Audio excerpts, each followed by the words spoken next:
PlayStation is being sued for about $5 billion. Well, actually it's 5 billion euros, but the conversion right now, when you get up that high, it's actually pretty close. So honestly, it just made it really difficult to title this video.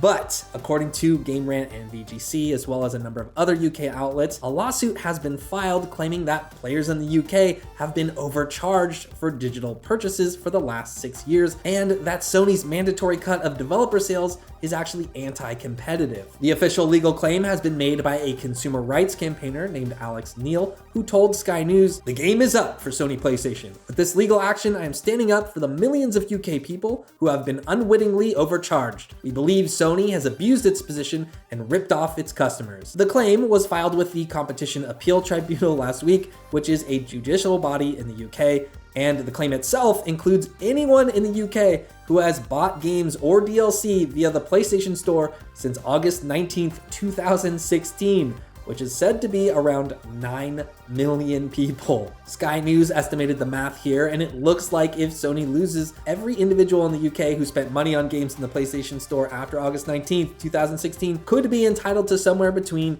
67 and 567 euros. So that's like a free game on the low end, and I guess like a PlayStation 5 and maybe a little extra on the higher end. The claim specifically argues that PlayStation is in breach of competition law by abusing its market power to impose unfair terms and conditions on game developers and publishers, forcing up prices for consumers. As you likely already know, a lot of marketplaces take a significant cut of sales from the developers who make games.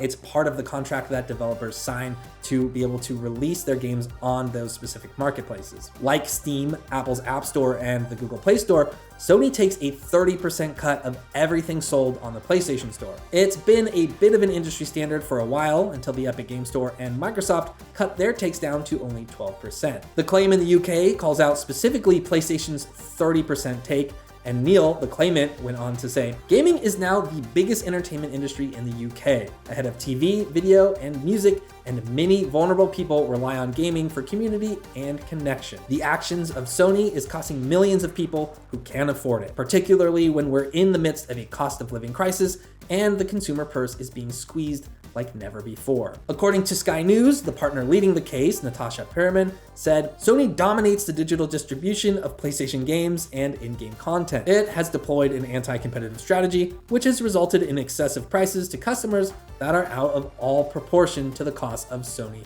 providing its services." And wow, you kind of have to respect it. I know the wording is like kind of strange with some of these quotes, but you know, they're trying to make games cheaper for everyone, and that is certainly a valiant effort. However, I wonder how successful the case will be, considering that 30% cut has kind of been a well-established industry standard for a while now.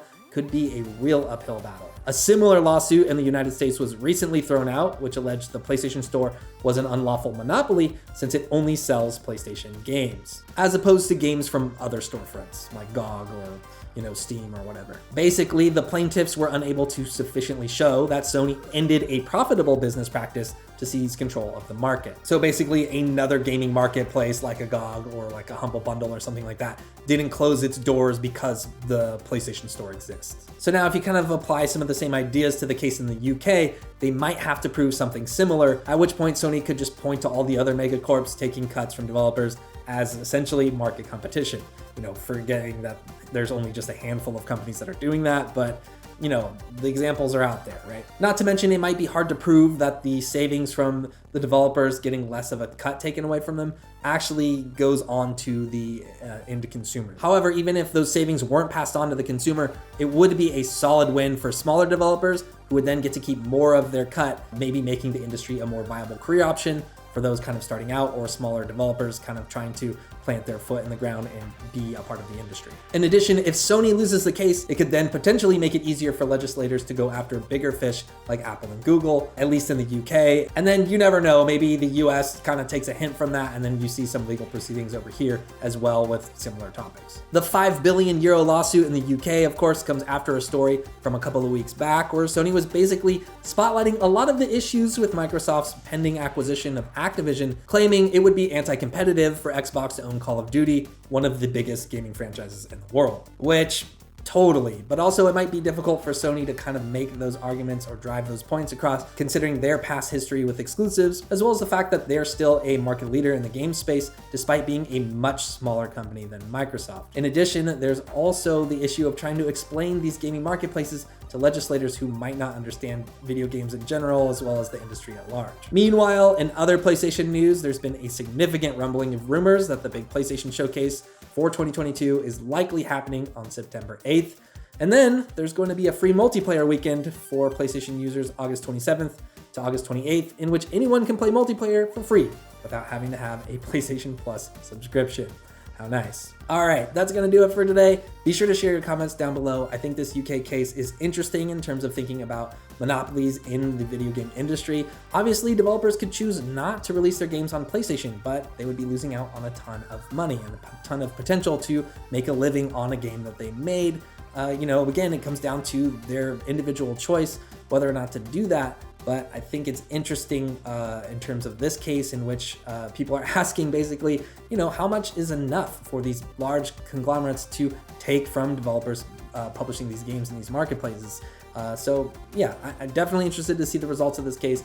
It might not amount to anything, but at the same time, it makes us think, and I think that's good overall.